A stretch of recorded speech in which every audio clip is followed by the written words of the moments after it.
Oh, welcome to Glasgow Rangers Nation with me, your host Owen James, a channel that brings you all your latest Rangers news, guys. And I think, you know what? I want to talk about something that is so clear. It's going to be one of my favourite sayings. I really like this saying. No matter what you think of the guy who came up with it, I've got to say I love it. It's time to drain the swamp. We need to drain the swamp, people. Okay? Rangers are drowning in a sea of shite, and we need to drain that swamp, people. We're going to look at the squad today. We're going to look at who really does need to be cleared out, who is the dead wood in the squad that needs to be gone, and who are those perhaps borderlines there are question marks over their future at Rangers for a number of reasons. But before we start talking about draining the swamp, I want to talk about, obviously, last night. Aberdeen played last night. I must say, I actually had completely forgotten this game was taking place last night. They were playing against the absolutely dreadfully awful Hibernian at Easter Road, and they drew 3-3. Pretty poor. Now, their form has dropped off a little bit in the last 5 games. Yes, 3 victories, but a loss and now a draw. Yes, they've moved to 2 points behind Celtic, but Celtic have a game in hand, and they are now some 9 points clear of us, but that will come down to 6 if we win that game in hand on them. So, look, it could easily be very, very different come Sunday once we catch up with them. But Aberdeen, shocking. Are the wheels actually finally coming off at Aberdeen? I mean, look, Jimmy Thielen, I think, is doing a good job there. I think he's got them playing some good football. I genuinely think that he puts Philly Clement into perspective. This crap that Clement keeps coming up with, it takes time to bed in a squad, time to get the squad ready, time to rebuild, time to do this. All of which Thielen seems to have been able to do in a very short period of time, with still bringing in new players and losing his best player. So I think, those are people out there saying Clement needs time, etc., etc., genuinely footballing illiterates. Let's have a quick look, though. Let's go over the squad. Now, as I've said, I honestly feel it's time to drain the swamp. It's time to get rid of the players that are pulling this club down. The players who just simply are not good enough anymore. The players who are past it. The players who aren't good enough. The players who are technically poor. The players who have no heart, no guts, no fight, no spirit. I think there's a number in this squad.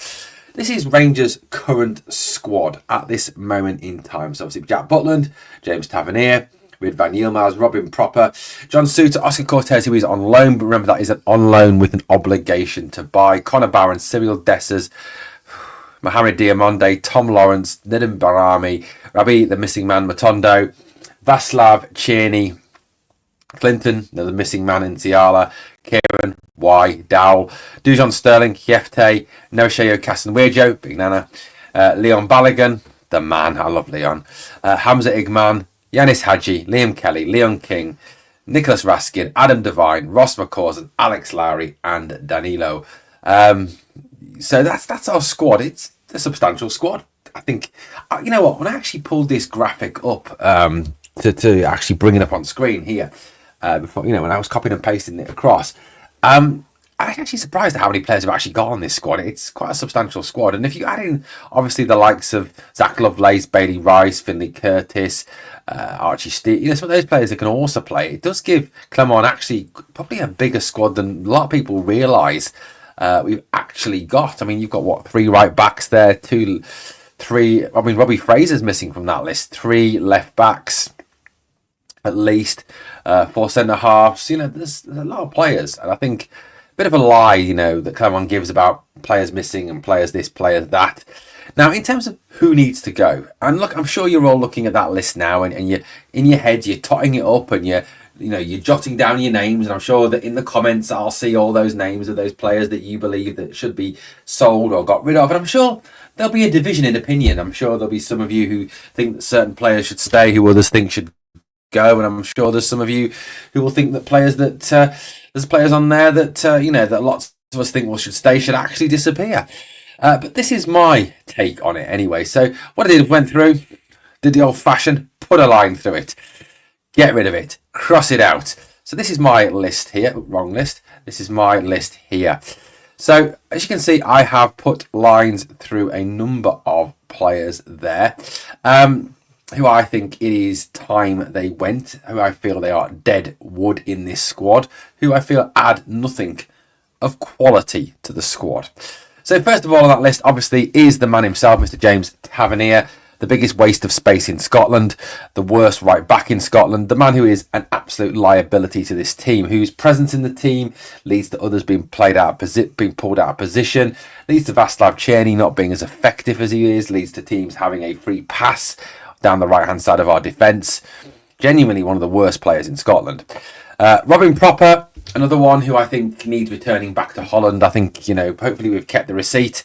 We can return him. He just looks like an absolute bomb scare every single game. His tackling is awful. His positional sense is awful. He lets players drift off him all the time. He's very poor. I mean, I'll be honest with you. I genuinely feel that Robin Proper was a little bit of a panic buy. Was a little bit of a shit. Connor Goldson's gone. The first couple of targets we've gone after, Cordoba and obviously that Kai guy from Murcia or wherever he came from in Spain, both turned us down allegedly. I think he's a panic buy. I think he's a panic buy, and I think he looks like a panic buy, and he's very poor. So I think he should be returned to Holland, either in January. Now these people to get rid of could either be in January or at the end of the season, preferably. I mean, the likes of James Tavernier, Robin Proper, Cyril Dessers, they should be gone in January. I mean, we'll get... Okay, now, so next on the list is Cyril Dessers. I mean, obviously, we're still stuck with him. He turned down a move to Atlanta United in America, even though we accepted it. He turned it down, which, is ridiculous. We should have forced him to go. We should have basically said, look, it ain't a choice, mate. Fuck off. He's just... all-round poor. He is all-round poor. And people say, he scored 22 goals last season and he's done this season. Yes, against the shit teams, right? Not in games that mattered. And if you look at what he actually does, if you look at him as a footballer, he can't hold the ball up, which, if you want to get out and you want your three attacking midfielders to run past the striker, to break down the low block, to create chances, to score goals, then you need a striker that holds the ball up, something Cyril Dessers cannot do. The ball bounces off him all the time. He misses absolute sitters, glaring sitters.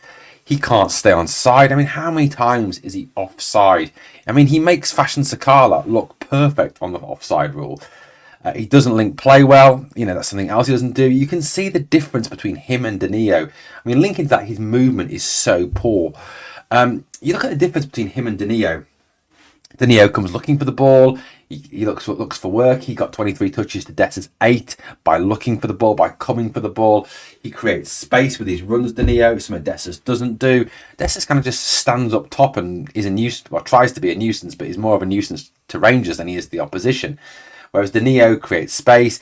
You look at the way Danilo linked with Hagi, linked with Cerny, linked with Bayrami in the second half against Dundee United that made us on our play a lot more effective. Something Dessers did not do and could not do. He's poor in the air. For a big guy, he's absolutely shocking in the air. For a big physical guy, he's so weak. The amount of times he spends on his arse moaning is incredible. I mean, the guy is just absolutely hopeless. I mean, he genuinely makes Sibo look world class. I honestly do not understand fans who rate the guy. I just genuinely look at him and think, you are a pub footballer and you shouldn't be playing for us. Tom Lawrence, I think, end of the season, we say goodbye to him. He's number one, he's too injury prone. Number two, he's too slow. He's not a 10. He hasn't got the ability to go past the man. And every Old Firm game he's played, he's been absolutely outclassed. Matondo, another one, injured all the time. Far too often that man is out injured and he just flatters to deceive. And at times his brain doesn't seem to work as quick as his feet. And he certainly hasn't lived up to the promise. Kieran Dowell is just poor. I genuinely do not know what Kieran Dowell's best position is or what Kieran Dowell's purpose is. He genuinely has no purpose. He's not a great player in the pivot. He's not a great player as a 10. He's not skillful enough. He can't go past the man. His passing's not bad. He can't play out wide because he's not quick enough. I genuinely don't get his point. And a lot of times with Dow, when he comes on, you see other players sat on the bench who could well be more effective than him. I mean, it's that Ross County game. We're 4-5-0 up at that point. And rather than bring Bailey Rice on or Cole McKinnon on to give the youngsters some experience, Clement brings Dowell on, which shows one of two things. One, he obviously doesn't trust the youngsters, and two, Clement is fucking clueless. Devine, look, as much as I would love Adam Devine to be given a chance to play, I just feel that it's the end of his time here, and he's for his own good, he needs to move on and try and start his career up, because he isn't going to be able to start it here. Whilst you've got the curse of Tav, you've got Cass, you've got Sterling, he's not going to get a game. Alex Lowry, again, another one who's completely flattered to deceive. Again, hasn't really kicked on like we wanted him to. Has gone missing this season again. Injured, I think, at the moment. I think, again, it's come to... And I know he's been through some awful times. He's gone through some really bad times in his life. But, unfortunately, we're not a charity. We're not a charity. We're a business. We're a football team. We're here to win. And that's the issue we've got, obviously. So, look, they're my 8. That's my 8. Tav, Proper, Dessers, Lawrence, Matondo, Dowell, Devine and Lowry. Okay, that's my 8 to go. Deadwood, got to be cleared, got to be got rid of. Have to go. Preferably Tav, Proper and Dessers go in January, and then the rest go in the summer. But certainly those 8 players need gone ASAP. So I've got 8 Deadwood. I've also got 4 question marks. So I've got question marks next to 4 players, okay? So Red van Yilmaz. Why have I got a question mark next to Red van Yilmaz? I like Red van Yilmaz. I think he's a good footballer. I think he's a very good footballer. I think he's very good going forward. He's quick. He's speedy. He defends well. He gets back and forth well. He delivers the ball into the box well. He can go past the man, but he can defend at the same time. He's everything Tav isn't. I like him. I do like him. So you're going to say, why have you got a question mark next to his name? Because of his injury history. Because of the fact that he misses so much time with injury. He seems to really struggle with the physicality and the rigours of playing in the Scottish League. And look, I personally would keep him. I like him. I think he's a good footballer. But the one thing that kind of goes against him for me is his injury history.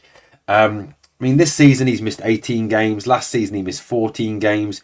22-23 he missed 24 games. 21-22.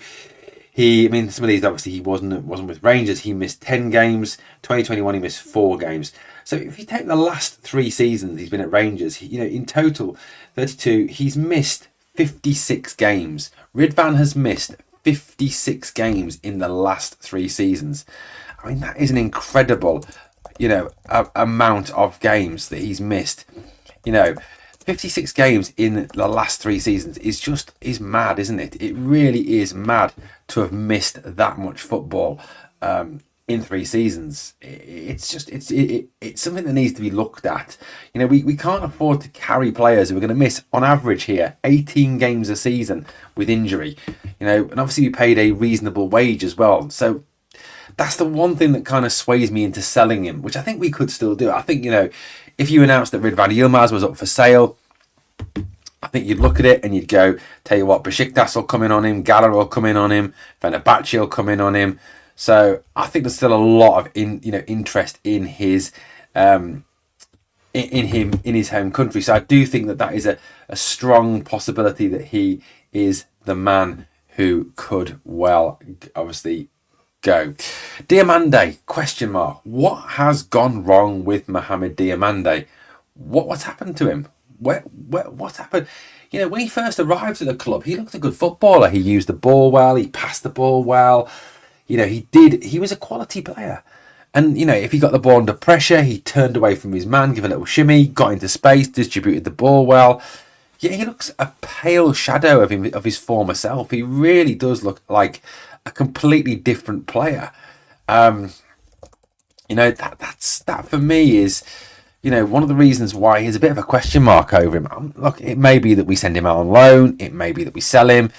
I don't know. It is a confusing one for me. And I know there's fans that don't rate him. I think he's a good footballer, technically. A technically good footballer. He just needs someone, I think, a new manager to come in and give him some confidence, play him in his right position. I think Clement messes him around too much, uses him in too many different positions.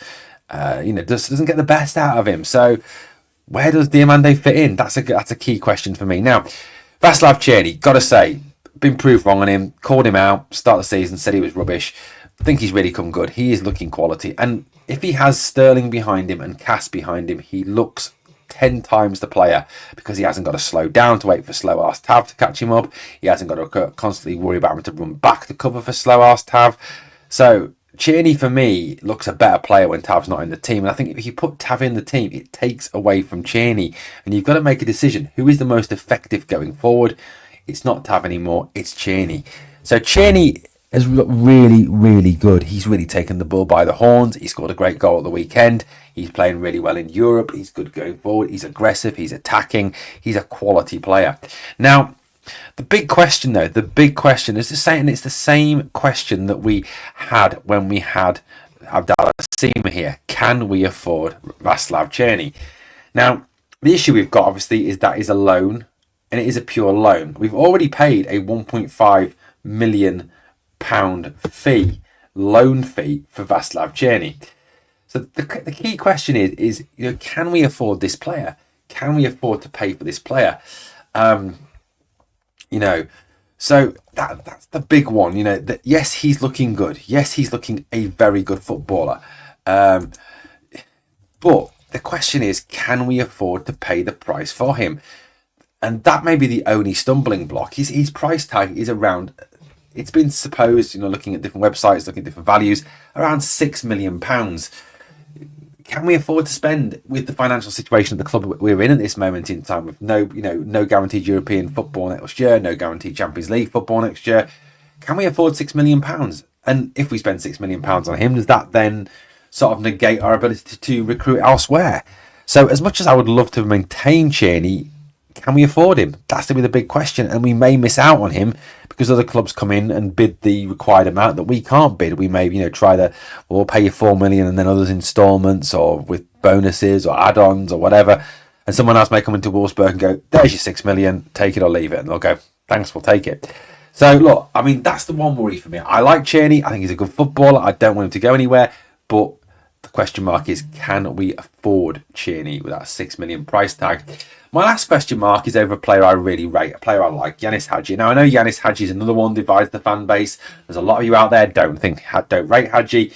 But I thought when Hagi came on second half against Dundee United, and yes, it was only Dundee United, we looked better.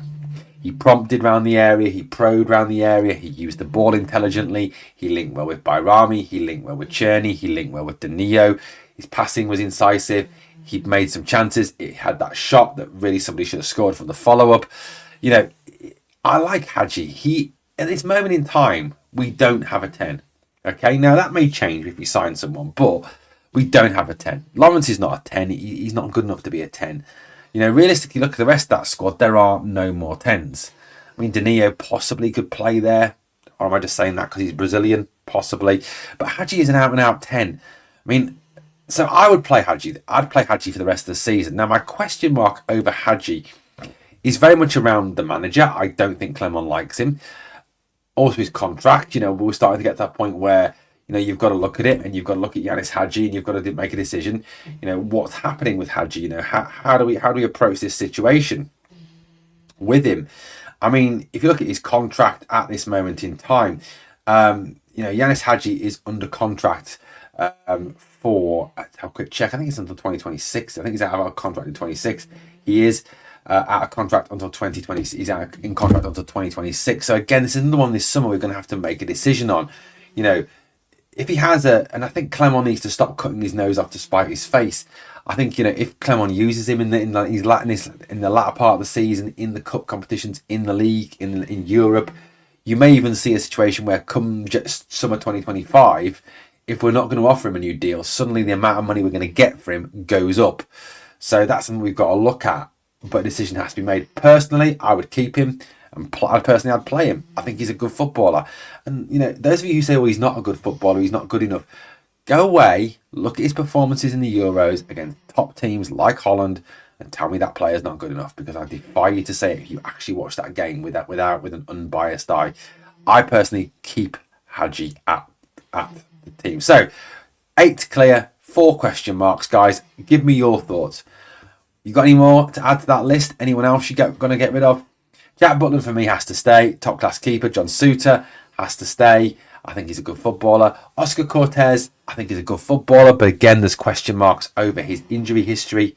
Connor Barron is class. I love Connor. Never stops fighting, never stops battling.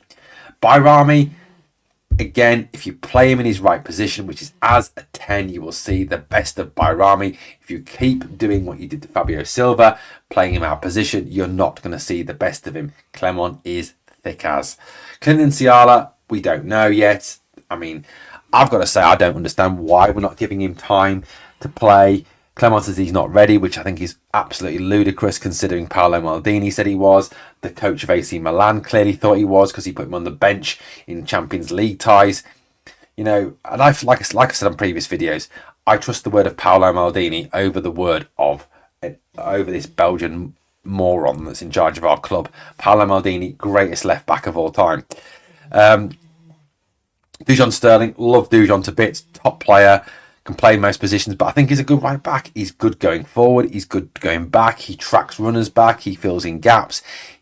Having Dujon at right back benefits Cerny because he hasn't got to wait for Sterling, he hasn't got to cover for Sterling, gives him more freedom to go create.